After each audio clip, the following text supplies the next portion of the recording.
So, first of all, when we say liturgy, when you hear the word liturgy, some of you might have a deer in the headlights and like, what is that? Some of you might have some concept of it, some familiarity with it from your backgrounds. But when I say liturgy, what comes to your mind? What are some words, some other word association games? Literature. Literature, okay. Worship. Worship. Mass. Mass. Yeah. So liturgy literally is liturgos. It comes from the Greek word liturgos, and it actually means work. It's public work. So we're going to talk today about what the liturgy is. I have a number of kind of subheadings or headings that I'm going to say that the liturgy is. But it is the technical catechism definition, if you will, of liturgy is the public work of worshiping God. It is the work of rendering worship and praise to Almighty God. That is the kind of the textbook definition of what liturgy is. It is worship. It is adoration. It's what we do at Mass, right? And at church, when we come to church, that's what liturgy is. But it is praise. It is adoration. It's all these things. It's all the ways when we pray, as Terry said, the highest form of prayer that we have in the church is the liturgy. And so what we remember about that is two things: that it is the public work of worshiping God. So there's something that we need to consider there. Number one, that it's the public work. So if you think of public works, when you think of public works, what do you think? Sewer. Plumbing and sanitation. The trash trucks. That's what we think of with public works. When you see just public works trucks, you don't think about the worship and praise given to Almighty God. Right? But what is the public work? It is the work of the people that needs to be done by the people, right? Being done by representatives of the people. The work of the people being done by the people, right? In representative fashion. And so what is the church saying in the early church, our church fathers, what were they saying when they said that this was liturgy? That what we're doing in giving worship to God is a liturgy. It is a public work. What are they saying there? They're saying that the act of worship, giving God praise and adoration, is a job to be done by the people. It's a required job, just like sanitation, just like police and fire, right? Just like all the other public works that we think of that our tax dollars go to, right? The work of worshiping God was also a job that the people had to do, right? It was a requirement, an obligation of the society. Right? So that's why the term liturgy was given to it by the early church, to the act of worship, right? What we understand as worship. So it is a work. So when we say in the church, when we say in Mass, we say, you've heard it now, coming to Mass here, it is meet and right so to do, right? Or it is right and just in the modern Roman, if you've been to another Catholic Mass, right? It is right and just, it is meet and right. Our duty and our obligation, always and everywhere, to give you praise, right? To give you thanks, Almighty God. So what is our job as humans, as not just as Christians, but as humans? If we understand that there is an Almighty God that has created us, that has willed us into being, and has loved us into being, our first job is to say thanks. Right? The most basic and fundamental thing we can do is say thank you. Right? For that act of creation, of creating me, of creating the world around me, the people that you put in my life, we say thank you. Right? Our fundamental being is creation, and He is creator, and so we say thank you. Right? And that's what we're here to do. It is a job, it is a task, it's an obligation that we have simply by being who we are. Right? And so our liturgy speaks to that. Our Mass, the words of our Mass speak to that we are here to do a job. Now what does that also, let's flip the coin, what does that mean for what we're here to do? It is a job. It is not, therefore, then, a concert, right? It's not entertainment. You're there to do a job. You are there, not to just sit, to fill seat and to be entertained by those in front of you.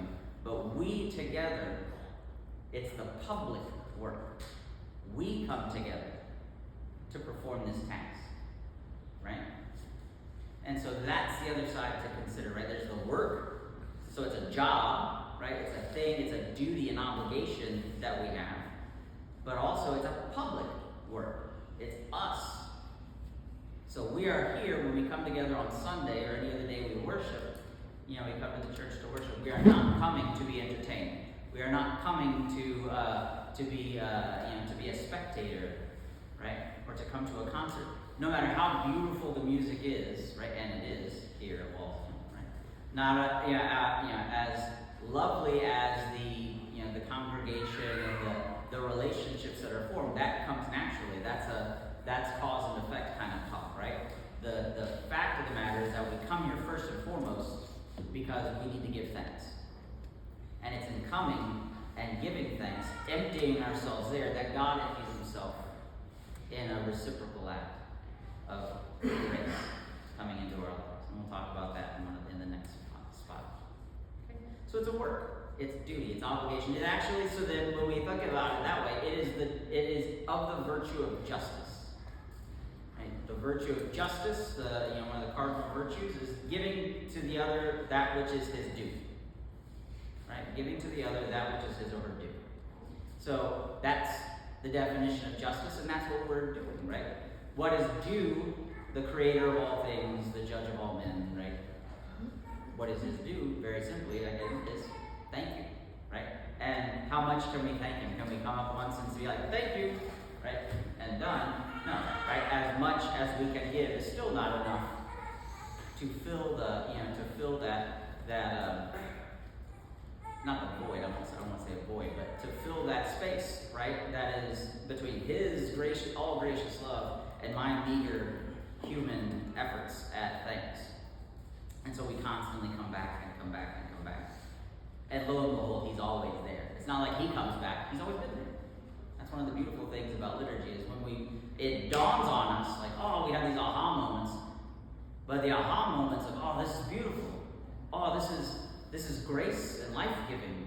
This is actually this is not entertaining. I'm here and I'm about this. Those aha moments are also filled with a realization usually of God's always been here. I'm showing up. And I'm showing up in a different place in my life, in a different time and space in my life. I'm different than I was a year ago. I'm a different person with different experiences. But God has always been there from the get-go. So I always come back as a new person with new thanks, with new praise to give him, right? So the work there, the obligation. So in that, the liturgy is the instantiation, it's a fun word, of the virtue of religion. So when we say religion, philosophically and theologically speaking, the virtue of religion is not, I'm this religion, I'm Catholic, I'm a Christian. Right? We're all Christian. Christianity is the religion. Religion is the virtue of giving God what he is due. And so the way that you give God what he is due is what we call religion. So you are a Christian, you are giving God what he is due, right? Understanding that he is Jesus Christ, fully God and fully man, given to the world for its redemption, right? So you give God what he is due based on Christianity, on that belief, right? That is the virtue of religion. So the liturgy is how we put that in practice. That's beautiful, pretty words, giving God what he is due. That's pretty words, but how do you put pretty words into actual, factual, boots on the ground work? Liturgy. That's the work. Okay? So let's go through. So that's the bare bones of what liturgy is. It's that, and when you leave it at that, I tell my 5-year-old and even my 10-year-old, we're going to church to do work. We have a job to do, and that goes over well, or not at all. Sometimes if they're feeling very industrious, right?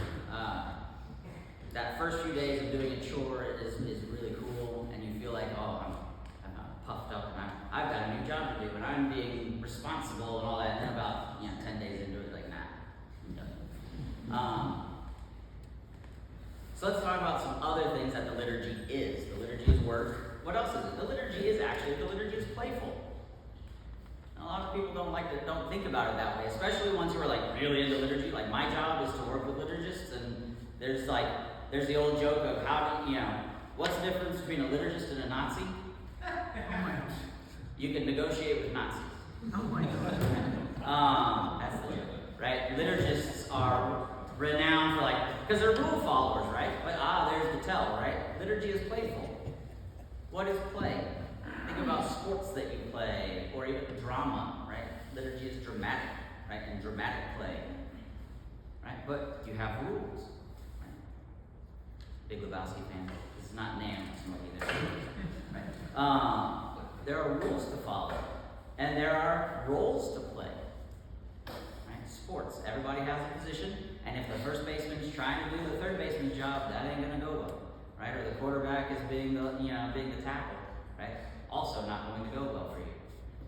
There are roles to play and positions to play, and then the lead, male lead and the female lead, and is this a drama? Is this a comedy or a tragedy or a tragicom or a rom-com? Right? There are different characteristics of these things. So liturgy has the same things. What we call the rules, the rule book, are called rubrics. We call those rubrics. And the rule of thumb is you do the red and say the black. So if you look, this is our missal that Father has up on the altar, and you see, there's a good example. There's a whole lot of red and a bunch of black. Right? The red is what you do. It says, the priest faces the people and raises his hands, and he says, and then there's a bunch of black, and that's what he says. And he says, do the red, say the black. No more, no less. Unfortunately, there is a lot of not in Walsingham, thankfully, but in the broader church, there has been a lot of playing loosey-goosey with the rules, right? And doing a little more than the red says, and maybe saying a little more than the black says. But the golden virtue is do the red, say the black. So there are rules. There are roles. There's the priest, right? There's the minister. So there's the priest who stands in persona Christi as a Catholic in the Catholic world, right? His hands are anointed, as we'll talk about in the sacraments, right? His hands have been anointed with chrism, the same chrism that was poured over the head and the whole body of the bishop. If you ever get to see a bishop's ordination, he gets that smelly good chrism that y'all will get at your confirmation, right? It's the balsam and oil that was talked about in the book of Exodus, right? And that all the prophets were anointed, and the kings were anointed. King David was anointed, and these bishops will be anointed, right? And Catholic kings are also anointed with this same oil, and they get poured over their head, and just like vestments and all, he's just covered in all this smelly good oil, and you never wash off from your baptism, and you never wash off from your confirmation. It starts to stink after a while, but it's just to say you should probably wait. But this concept, right, that they are sealed in this oil, right, and that these hands are no longer Father Huff's hands or Father Symington's hands. These are Jesus' hands now. And when he holds the chalice, it's no longer Father Huff holding the chalice. And when he forgives you your sins in confession, and he faces his hands like this, he doesn't do this thing, he does this thing, because it's this hand who's saying, I absolve you of your sins. And it's Jesus talking.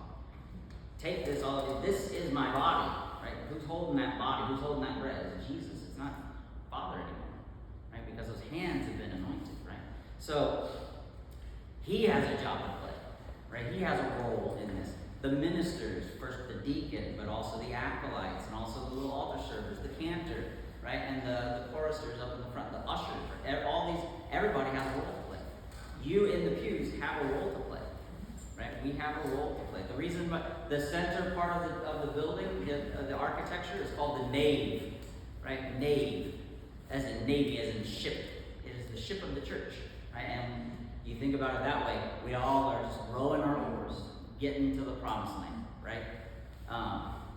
We're in the bark of Peter, and we are just making our way through the rough waters of life. Right? But to do that, we've all got to be pulling our weight.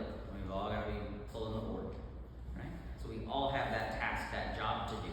One of the beautiful things of our ritual in the ordinariate that has fallen away, it existed in the Roman church, but it fell away, but also the Anglican patrimony, the English church kept and added to these things called verses and responses, and they're all biblical, but they're these things like, y'all know, when the priest says, "The Lord be with you," and you say, "With thy spirit," right? That's an easy one, right? But our help is in the name of the Lord, who made heaven and earth, right? "O Lord, hear my prayer, and let my cry come unto thee," right? "Thou openest thine hand, and fillest all things living with plenteousness," right? That's a tough one, right? But there's all these little verse and responses in our liturgy, right? Because you have a part to play, and the church thinks you're smart. So, own it. Fake it till you make it. Like there's these little verses and responses because it is a back and forth. In the liturgy, in our sacramental liturgy, those things are still there in our Roman, even in the broader Roman church. Those things are still there. Like, what do you seek of the church? Baptism. What do you think baptism gives you? Right? Eternal life. And these backs and forths between you and the priest, right? Between you and the deacon. And so there is this role play going on because the liturgy is playful. It's actually playful. And when you recognize it, there's also a pitch, right, or a field, right? There's the church, and the church has specific places in it, right, to do specific things. We read readings here, right? We have the altar here, right? And we have the nave is here, and the narthex, and the confessional, and the baptismal font, and we do the things in the places, right? And John Madden would have a field day with his X's and O's and slashes. And first you go here, and you go over here, and then the gospel down here, and then boom, and then you're over here, and you're getting baptized. Right? It's playful. There's a quote that's often attributed to Plato, but I've heard that it is an incorrect attribution, but whatever. Plato once said that you learn more about yourself in an hour of play than in a year of schooling, of education. Right? Whether Plato said it or not, whoever, I think there's something to it, right? That there, otherwise it wouldn't have lasted as long as, presumably Plato. You learn more in an hour of play. Right? You actually going out and being involved with people and experiencing other people's experiences. And right, sometimes they experience it right in your face, and you have to learn how to handle that, right? And how to adapt, improvise, adapt, and overcome, because play sometimes changes, right? The priest, you think the priest is going there, and all of a sudden, no, it's Advent, so we're going over here, right? We're going to bless the thing. Hold on, right? And so he zigs when you think he's going to zag. And so you learn. You learn by gestures, by kneeling. You learn how to be humble in kneeling and laying prostrate with your face to the ground on Good Friday, right? You learn how to stand on Easter Sunday, right? We kneel at litanies throughout the year, but during Easter, it's forbidden to kneel for the litany. You stand because you are a resurrection people, right? And Alleluia is your song. And so we stand, right? And so you learn your worth and your shame through the different actions that the church puts you through. The Catholic calisthenics, they call it. Father Symington has a great thing with our students where he'll be like, Trinity, lay loud. Jesus bow. At the name of Jesus, every head shall bow. But it's like Simon says, but with Father Symington. And he goes very, very fast. And it is a calisthenic. It's an exercise. So the church is the liturgy is work, the liturgy is playful. The liturgy is sacramental. I mentioned that earlier. The liturgy is sacramental. And we'll talk about the sacraments, some of them in particular. We'll talk about sacraments and sacramentality in a broader scope. But right now, just simply to say that the liturgy is sacramental. What do I mean by that? It is the setting for our sacraments. So we have 7 sacraments in the church. The sacraments are that privileged place of divine human communion. That privileged place of divine human communion, where God comes down to meet us just as we are going up to meet him. Like I said, we go in, and we're like, yes, I'm about this, and then you realize that God was already there. He's just waiting on you. Right? And that's that moment of grace, that divine are those special moments that Jesus has laid out for his church by his own calling. He says, right, do this as often as you eat it and drink it in memory of me. Do this, right? Whose sins you forgive, they are forgiven. Whose sins you retain, they are retained. Whoa. Right? We forget that part. Right? That's called excommunication, and that's different. But whose sins you forgive, they are forgiven. Right? That's a sacrament, reconciliation. What God has joined together, let no man put asunder. Right? Maximum. So he commands these things. And in commanding them, because he's God, not just any old geek off the street, right? He's God, and so he gives those actions power. He gives those actions power. Only because he's God. If he's not God, as Flannery O'Connor said, if he's not God, then to hell with him. Because if he's not God, then he doesn't have the power to make this bread into his body, to actually forgive my sins when the priest says, I absolve you, to actually bring healing into my life, even if it's not a miraculous thing, but a healing of body and soul and relationships and everything else that goes on in the human person, right? All the other types of healing and anointing of the sick, right? Those types of things. The liturgy is the setting for those things.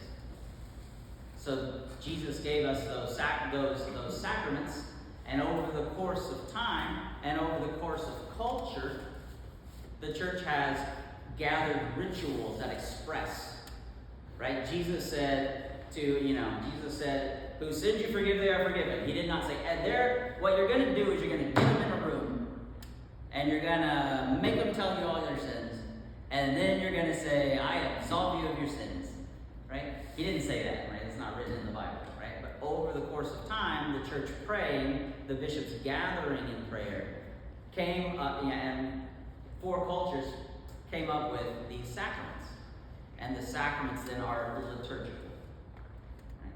They are couched in liturgy and liturgical. Again, that verse and response constantly happening between you and the priest. It is a role play. It is ritualized, right? Again, not a spectator sport. It is the setting for the sacraments. It is the space for divine human communion. I mentioned that it is set in culture, right? So the sacraments are also, what I would say, the sacraments are foundational.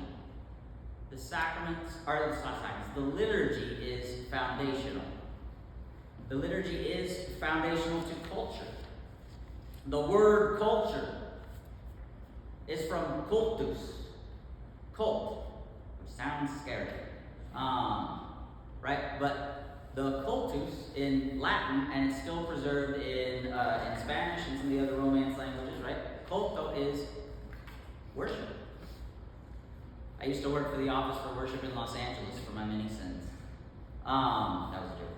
And, with the Hispanic population, large Hispanic population there, I worked for the Oficina de Culto Divino, right? For the divine cult, for the divine worship, right? Culture is founded on worship. Why? Because the way you worship is the way you see the world. The way you see the world affects how you do the rest of your life, right? So how you see yourself in relation to God, a creator, a loving creator, an angry creator, sinners in the hands of an angry God, right? Or some of the other different world religions that have, simply a kind of an automaton of a God, right? The deist concept, right? Where God is the watchmaker. He just made the world and he left it to its own devices, and good luck. So the way that you see yourself in relation to God affects how you live and how you corporately, again, public work, how you come together to work, to live, and to work and worship. That's culture. So the way we see we are created, and so we are by nature receptive, right? God gave us life, and so we receive these things. So we're receptive, we're humble, right? That's virtue of humility that we're all striving for, and most of us fail miserably, myself included. but we're constantly searching for humility. We cherish the people in our lives who are so humble to help us, right? And to think, to treat us with such loving, kindness, right? Even the word loving kindness is biblical. It's the word that is par excellence in the Old Testament to describe God. Chesed, right? In the Hebrew, chesed is God's loving kindness towards us, right? And so we are gifted, we are receptive, we are good, we are fallen, right? Our concepts of honor and how to honor people and how to be honored, right? How to be responsible, how to experience guilt or shame, and how to, take that in and let it be, become something that's actually life-giving when you give it back to God and let Him transform it in reconciliation, right? The concept of reconciliation. All these things come from liturgy, from how we worship. And we take that into the rest of our lives. And a group doing that public worship breeds culture. A group that does not do that also breeds culture. Right? A group that does it differently breeds a different kind of culture. That culture then brings art and music. Right? And the art and music is influenced by all the ways of worship and the mindset that worship gives. And then it gives it back, right? It's what we call perichoretic. It's a gift and receipt of emptying and being filled, right? Which is in itself Trinitarian, right? It's that Father giving everything to the Son giving everything to the Father. That's culture too. Culture takes from how we worship and then takes that, puts its own stamp on it, and then gives it back to worship. And so our architecture and our art and our music and our song and our poetry comes from how we understand our relationship to God and our relationship to one another. And then we give it back when we come to Mass and somebody's written a new hymn, or somebody has painted a new painting, or made a new stained glass window, right? Or however. So it is foundational to culture. That said, there's also, this is another side point of liturgy, that liturgy is enculturated. And so the primary enculturation of liturgy is the divide between East and West. There's the Eastern rites and the Western rites, the Greek rites and the Latin rites. Not all the Greek rites still speak Greek. Not all the Latin rites still speak Latin, right? But they are based on a Latin culture, the Latin Roman West, the Byzantine, right, Constantinople, Eastern Roman Empire, East, right? The Greek culture, the Western Roman Latin culture. Fun fact, Latin actually started in the Roman Church in North Africa, not in Rome. Weird. But there you go. But this culture, the Roman culture, the Byzantine culture, right, created a set of prayers and a way of praying that it habituated the people, right? It came out of the habits of the culture, pre-Christian culture of the Romans and of the different Greek cultures, and then, baptized it, if you will, and kept continuing on. And so it continued to shape the culture.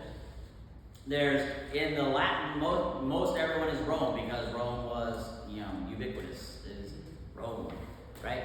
But also because different spots all over the West had different rituals a long time ago, hundreds of years ago. They had their own ways of doing basically what Rome did, but with a little local flavor, right? An English flavor, or a French flavor, or a Spanish flavor, right? Those kinds of things. Northern French versus Southern French, it just depended. The bishops, the cathedrals kind of had their own way of doing things a little bit here and there. But over time, with all the kind of the heresies that came around, the different misunderstandings of who Jesus was, and then how do you worship Jesus if you don't understand who Jesus is, right? You start having different ideas of who God is, then you start worshiping differently, right? And so the popes came around and said, nope, we're all doing what Rome does, right? Circle the wagons kind of thing.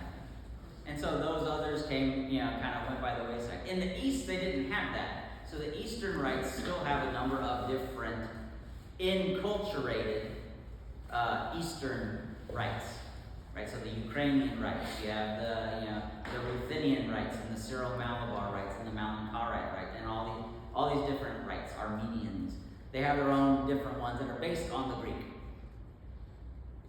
Rome, the Latin West is almost all Rome. There's a few that hold out, right? Just because of their ancientness. They've been here for hundreds and hundreds and hundreds of years, and so they're staying power. Our patrimony is bringing back the enculturation of that English-speaking church. Things that were preserved, that were Roman, that were preserved in the Anglican Schism or the Anglican Reformation. Those things that were Roman remained. And we're allowed to come back into the church with the ordinariate and with who we are. And so we are an enculturation of Rome, but also that bit of Rome, of the empire, that lived in England and had effect and was affected by England. That makes sense? And so it's come back into the church now, which is a beautiful thing. So, it is foundational to culture. It is biblical. The liturgy is biblical. I mean that in two different ways. The liturgy has its root and its foundation in the Bible. Right? When you read Exodus as a Catholic, you read. So I was raised as a Protestant Hodgepodge. I was baptized as a Baptist. My mother's side of the family was Scots Presbyterian.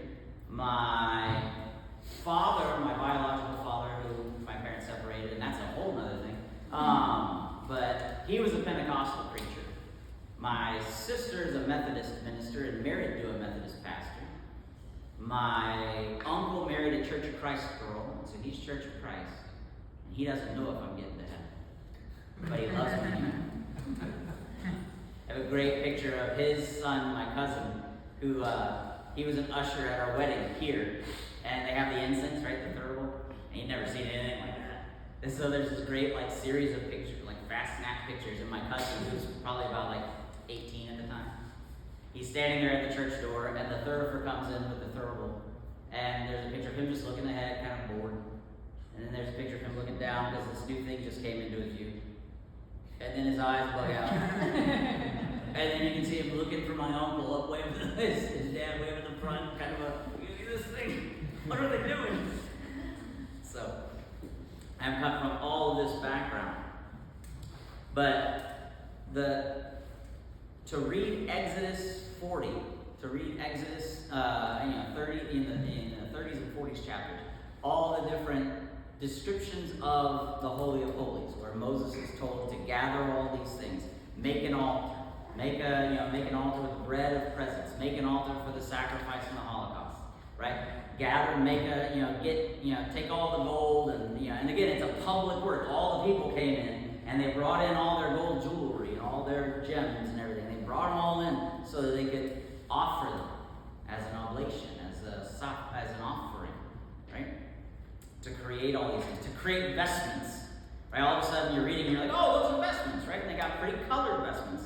And they're all, they're not just generic, black preacher robes. They're colored vestments. And then they have gold chalices, and they've got a gold plate, and they got, and they've got an altar, right? Not a table, but an altar, and all this stuff. And you see that incense being offered perpetually before God. So you see that, and you see that the liturgy is biblical. It has its foundations and all of that. But then, through the practices of Jesus' Judaism, right, where you have synagogue worship, where the liturgy of the word, right, where they're gathered around the Torah, and they're reading letters from rabbis from other towns, right? Think the epistles. Why did St. Paul write the letters, right? Those letters were read in synagogue by the early Christians until they got kicked out of the synagogue in the year 90. But those letters were just like any other rabbi's letters that were read in the Jewish synagogues. It was a liturgy, what we see as the liturgy of the word. You read the scriptures, you read letters from teachers, you hear a homily or a sermon, right? And then tie that to the sacrifice at the temple, right? The sacrifice of the altar and the Lamb of God, and the Jewish sacrifices. So you see all of that biblically in all that biblical foundation of what we do in the Mass. But also biblical in that if you're familiar with Scripture, especially the Psalms, you hear them all throughout the Mass, right?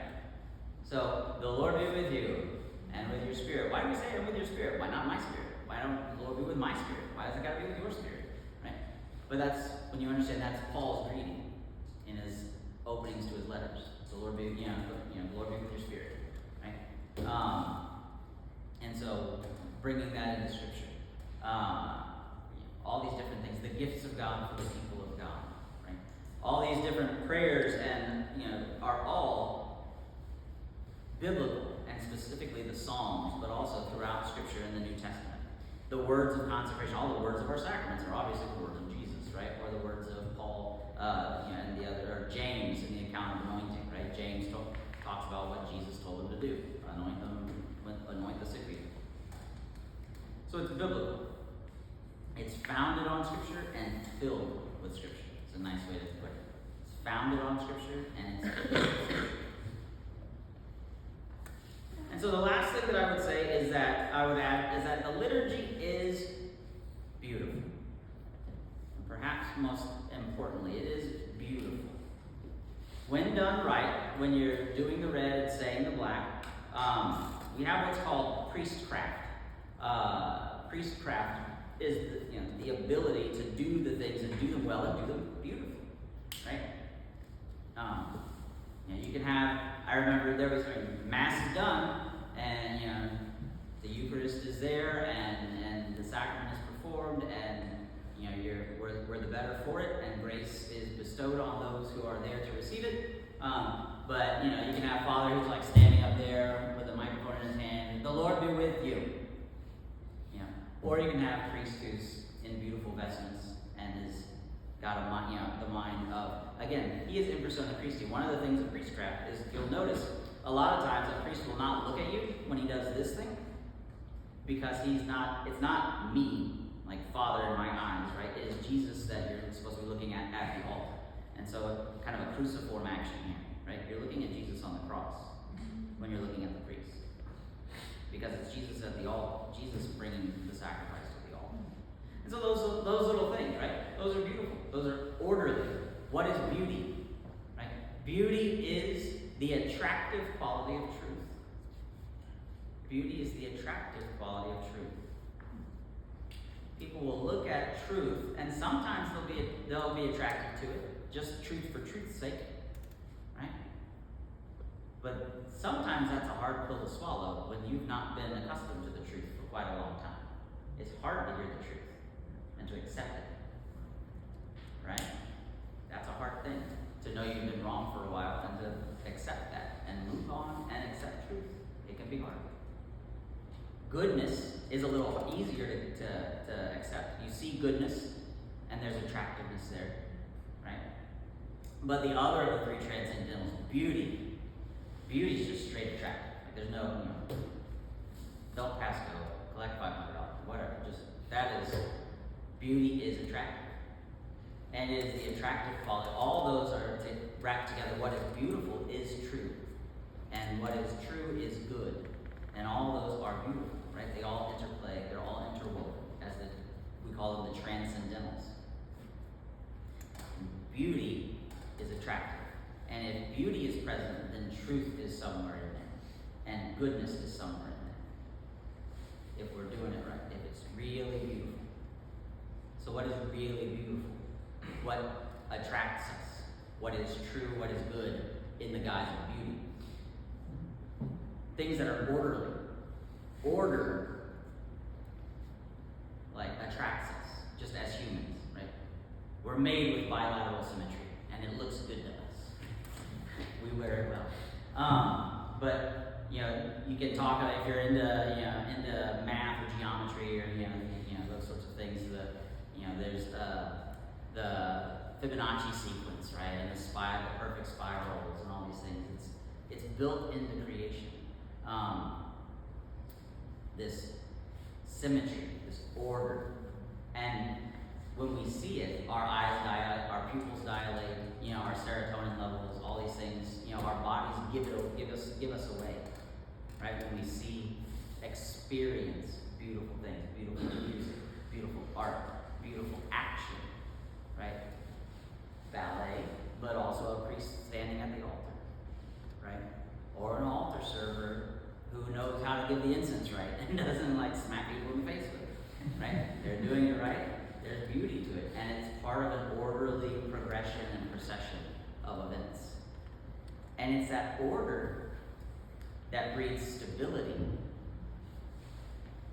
Because now I'm comfortable because there's beauty and it's stable. It's there, and I know it's there. And even though it's Advent, and they might decide to veer off left and bless a wreath, it's Advent 1. I should know that they're going to go bless a wreath, right? It's stable, right? These things happen day in, day out, the same way, the same time. And that stability makes us comfortable, and that comfort level brings hospitality. Because now I'm comfortable enough to sit and to be still, and to be present to what's going on, and to be active in that way that we're called to be, right? Participants in this thing, not wondering what's happening next. I know it, I'm in it, right? And with that, I can now be hospitable, and I can be comfortable enough to be able to look around me and see, that's a new face. I haven't seen them before. Because I'm not worried about what's in the book, right? There's a moment of having to get used to these things. But once you're used to them, you've been enculturated, right? It's been cultivated inside you. Right? And so now you start feeling, and hopefully you feel that when you come in here. Maybe you came in your first time, you were discombobulated and you didn't know what was going on, and you're up from your down, and maybe you've been to Catholic Mass before, but we're a different flavor of that. And so, even still, you come here and you're like, this is even different than the other place that I went to. But hopefully the hospitality of the people who have been here in this small, homely place. We're busting at the seams, but we're still not as big as St. Cecilia, right? Down the street, right? But there's a homeliness there in the purest sense of the term. Home, right? Hospitable. So that attractive quality, that orderliness, that stability, that then allows us again to be open to the transcendent that's in our midst, that divine human community. Be opened up to be still and know that He is God and I am not. Right? So, liturgy is beautiful. So I've talked a lot, and I'm done. But if you have any questions or anything, I'd love to start. I talked about, again, the broad concept of liturgy. I talked a little bit about there are Eastern and Western Latin, and I talked about rubrics. Oh, one other thing I will mention. So the liturgy there is a specific thing that is liturgy and is not liturgy. The liturgy of the church is the Missal. This is called the Roman Missal. It's not a missile it doesn't blow up yet. It is the Roman Missal, the Missa, right? And it has all the prayers of the Mass. Liturgy also then, from the Mass, ties out, I said, the sacramental. So all the other little books that we have for baptism, or for confirmation, or for all the other little rituals, the sacraments that flow out. The Mass is the source and the summit. It's another beautiful imagery, is the summit, that I hope you get to talk to others about, but if you don't, I'm going to say it now, because where the altar is, talking about gestures and symbols, the altar is, in our churches, are always up. They're up steps. Because again, where does God meet man? Divine human communion. Where does that happen in the Old Testament and in the New? Go up a mountain, right? You go up a mountain, you see God, you get scared a little, right? But you come back down from the mountain with a covenant, with God's loving kindness given to you. You go up to give thanks, you come down with blessings. The prayers go up and the blessings come down. That was a rap song a while back. But that's what happened, right? Noah gives thanks. He's stuck on the mountain. He had no choice. But then he gives an offering sacrifice, right? And comes down. Moses goes up mountain, sacrifice comes down, right? David goes back up the mountain, right? Abraham went up the mountain, right? All these different people go up the mountain. What does Jesus do with his sacrifice? He goes up the mountain and offers a sacrifice and then in resurrection comes back down. What does the priest do? Every time we go to Mass, he goes up the mountain. That is the altar. That's why our altars are up on steps. He goes up the mountain. What does he do? He offers a sacrifice. And again, is it just Father Huff offering a sacrifice? Whose hands are those? Jesus offering a sacrifice on that mountain. He's climbing Calvary, right? Where he's always been. God has always been. He's outside of time and space. He's always been there. And he comes back down like he always has. And he always continues to do. He comes back down to pour out his blessing by giving Eucharist, his body and blood, to each of us. It's that mountain. Right? So, this is the missal. It's the source and the summit mountain, right? The missal is the top, and all the other sacraments. We have all these other little books that come out of this, but they basically look like this, but very small. That's the missal. That's the heart of our liturgy. There's another part of our liturgy called the divine office. This is liturgy by the church's definition. The divine office comes from the old Jewish practice of praying the watches of the day, right? You have all the different watches that the watchmen count on daybreak in Israel on the Lord, right? But that you pray the Psalms, throughout the course of the hours of the day. The monks picked this up. Well, the Jews would just do this. On the way to work, they'd stop, right? They'd go to the synagogue, they'd offer their prayers, they'd go to work, they'd come back, and they offer their prayers, and they go back home, right? The early Christians were doing that. When the monasteries were founded, they took it on, and the monasteries do it. With our ordinariate, with Anglicanism, they got rid of the monasteries in England. They tore them apart. I don't know if you've seen it, right? They're all in shambles. But they tore the monasteries apart, but they did not get rid of monasticism. They gave the prayers back to the people. And so it's our job to come together before you go to work or on your way home. We have divine office. We have morning prayer in the morning here at 8:30. We have evening prayer at 5:30 in the evening. So if you're on your way to work or on your way back and you can't make it to Mass, you can stop in for 20 minutes to say morning prayer in the Holy House Chapel. This is liturgy. So this is supposed to flow out of Mass and then bring you back to Mass. And it creates this whole constellation of worship. That you come together, the monks will come together and pray, say Mass, and then continue from that Mass to say pray till they went up there. And then they get up at 2 in the morning and do it. That's why not everybody does it. These are our liturgy. The other things that we do, like rosaries and the the different chaplets that we have, but also other prayers that we pray that are associated with litanies and novenas. We can say them as a group. We can say them publicly as a group, but it's not liturgy. It's called a pious practice or a private devotion. So those pious practices flow out of liturgy. They look a lot like liturgy, but if we're going to be specific, and I'm trying to make sure that you learn lots of good things, it's not liturgy. The liturgy is Mass and sacraments and the divine office, the Psalms. Those are liturgy. Everything else is like constellations around it. Pious practices. Okay. God love you all. If you have questions, I'm here happy to stick around and answer. Is there anything similar to the ordinary in terms of like a Western Roman rite that uses its own liturgy that's so different? Yeah. So to be clear, what we have as the ordinariate is it's Roman rite. It is the Roman rite that has been, so our missal looks just like, when you open it up, it looks just like the modern Roman missal. But what it has is prayers that were from what's called the Sarum rite. right, which was from Salisbury, England. So it was one of those localized little things, where the Bishop of Salisbury, and the Bishop of Salisbury, basically King Henry VIII, before he went off and started his Reformation, he was the defender of the faith. He was a very staunch Catholic. And he loved the Salisbury Rite more than like the York Rite or the Hereford Rite or the, these other Lincoln Rite, Durham, all the different bishops. He said right before he reformed everything, he said, everyone in England's going to do the Sarum Rite. And so all over England, the prayers that became the Reformation prayers were Sarum Catholic prayers.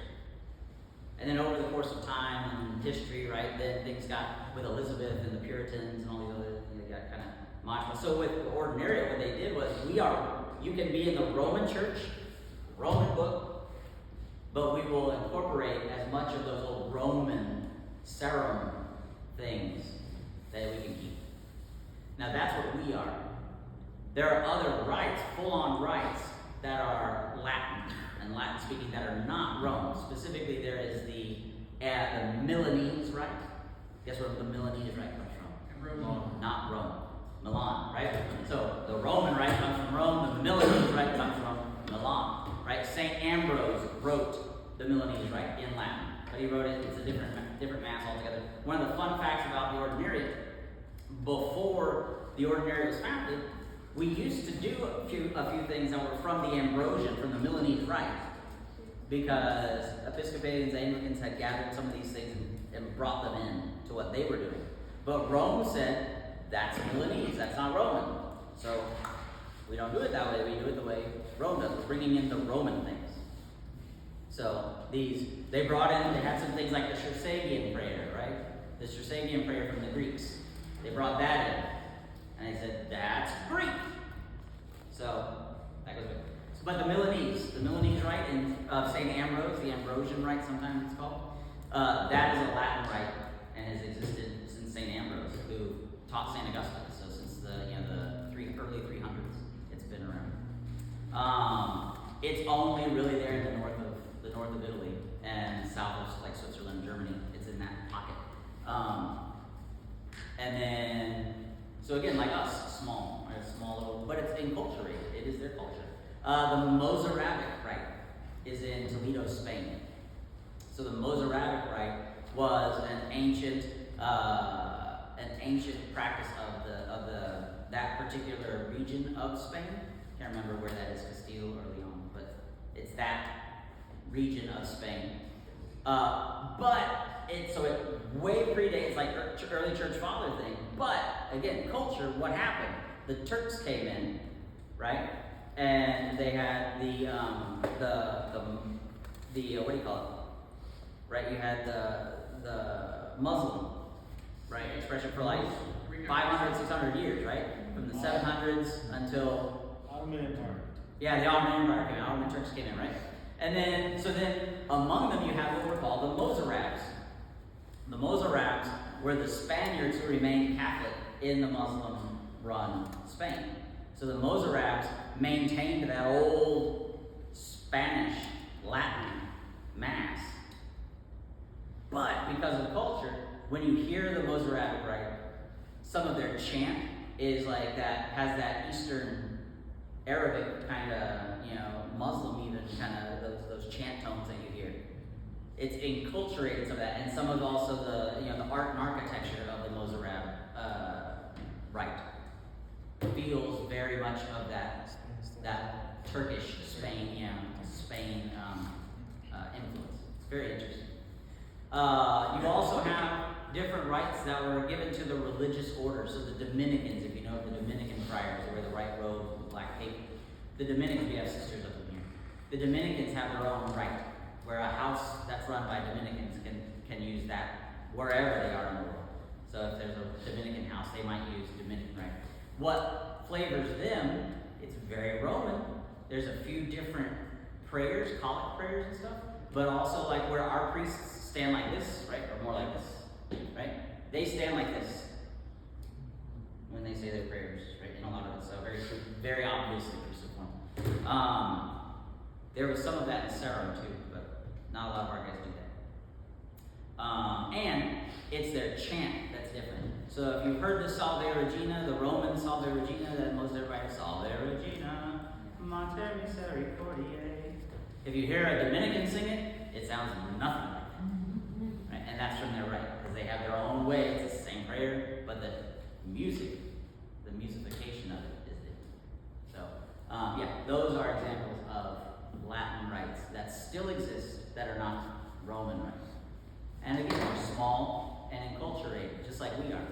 Right? Our enculturation is a diaspora, right? But it's still that English culture. I mean, it's English culture, but I mean, we also have like Hispanic families here who just find comfort and, again, beauty in our liturgy, right? And we have Poles and everybody else. Like my wife is German, but she of German descent, not a lick of English in it. My family's Scots, and so half of my family hates what that I'm here. The other half hate it because it's Protestant, because they're Protestants. So, dang if you do, dang if you don't. How does like the order of St. Peter versus like Archdiocese Baptist to view different orders of like nuns, like for instance Sacred Heart versus Jesuit versus whatever? Mhm. Is it treated differently in the order of St. Peter than other orders? No. The ordinary of the Chair of St. Peter, the thing to recognize is that we are a diocese, just like any other diocese. And so our bishop can can request a religious community of men or women or whatever to come in and to serve our communities. Just as the Bishop of Galveston, Houston could do, yeah. So that's what the Bishop Lopes did with asking the Dominican Sisters of Mary Mother of the Eucharist. They're here on campus. They still, in their chapel, in their church, they have a little chapel in their convent, and there they do the modern Roman rite. So Father Huff or Father Symington, they get up at like 5 in the morning and say Mass for those ladies. God love them. I'm up at 5 in the morning trying to have my first cup of coffee and with kindergarten. But yeah, so they have the modern Roman Mass there, but they also come to our Masses and all that kind of stuff. There is in England, in the English, so there's 3 ordinariates, right? There's the ordinariate in the U.S. and Canada. We are the ordinariate of the Chair of St. Peter. There's the ordinariate of Our Lady of Walsingham, that is England, Scotland, and Wales. And Ireland, but and then there's the Our Lady of the Southern Cross, that's in Australia and Oceania. Bishop Lopes likes to make sure that they say Oceania, because that's all the islands, because technically there's a community on Guam, which belongs to us, U.S. Seems like that's, I'm not flying all the way up to Guam. That's yours. You got that one. Like, not it. But yeah, so there is a community, I believe, in Walsingham that is from the ordinary. Like they're actually Anglican sisters who came in and became Catholic sisters. So they do our liturgy and all the rest. They're fully incorporated. And people could come and request that of the bishop, and that could happen.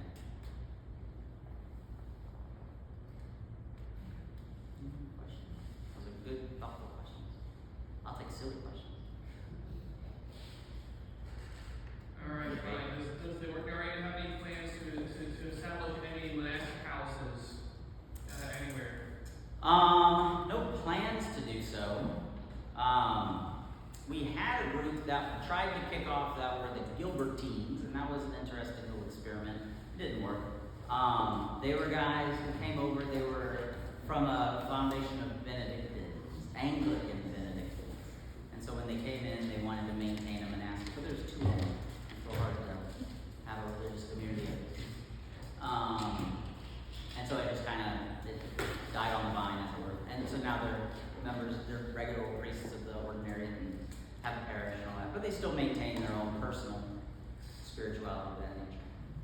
But yeah, I mean, when the Spirit moves, Bishop Lopes is a very amenable and he's a very prayerful man. It's a wonderful thing. Like he's out and about, but he also, you can tell, he'll make a decision and say, we're doing this. But you can tell that he's just had a life of prayer and discernment on these things for so long now that it's, you know, he's able to make a discerned decision.